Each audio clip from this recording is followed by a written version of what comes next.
नमस्कार दोस्तों। आज हम एक बहुत इंपॉर्टेंट टॉपिक पर बात करने वाले हैं। एसी में आइस क्यों जमती है, और वो भी 3 अलग-अलग टाइप्स में। अगर आप एक टेक्नीशियन हैं या एसी फील्ड में नया सीख रहे हैं तो ये वीडियो आपके लिए गेम चेंजर साबित होगा, क्योंकि आज के बाद आप सिर्फ पाइप देखकर ही फॉल्ट पहचान पाएंगे। देखिए दोस्तों, यहां हमारे पास 3 अलग-अलग एसी यूनिट्स हैं और तीनों में आइस अलग-अलग तरीके से जमा हुआ है। पहला, दोनों पाइप पर आइस। दूसरा, सिर्फ सक्शन पाइप पर आइस। तीसरा, सिर्फ लिक्विड पाइप पर आइस। अब हम एक एक करके डिटेल में समझेंगे। अगर आप देख रहे हैं कि दोनों पाइप पर आइस जम रहा है तो समझ जाइए ये सीरियस फॉल्ट है। इसका मतलब है सिस्टम का प्रेशर पूरी तरह डिस्टर्ब हो चुका है। इसके कारण हो सकते हैं low gas, capillary blockage, compressor weak या सिस्टम में रिस्ट्रिक्शन।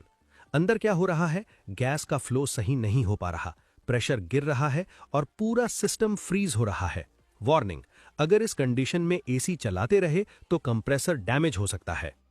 अब अगर सिर्फ मोटा पाइप यानी सक्शन लाइन पर आइस जम रहा है तो ये इनडोर साइड की प्रॉब्लम है। इसके मुख्य कारण हैं dirty air filter, blower motor issue, dirty evaporator coil या एयर फ्लो का कम होना। अंदर क्या हो रहा है?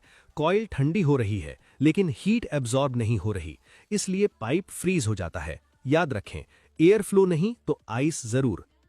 अब तीसरा केस, अगर सिर्फ पतला पाइप यानी लिक्विड लाइन पर आइस जम रहा है तो ये आउटडोर फॉल्ट है।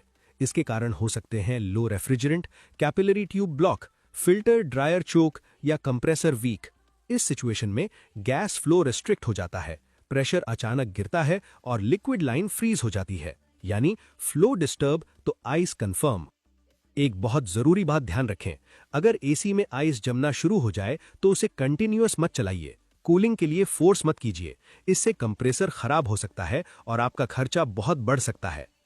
एक स्मार्ट टेक्नीशियन वही है जो सिर्फ पाइप देखकर फॉल्ट पहचान ले।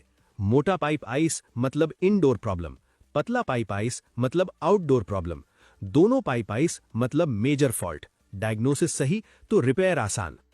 तो दोस्तों, आज आपने सीखा एसी में आइस जमने के 3 टाइप्स। अगर ये जानकारी यूजफुल लगी तो इस वीडियो को शेयर करें।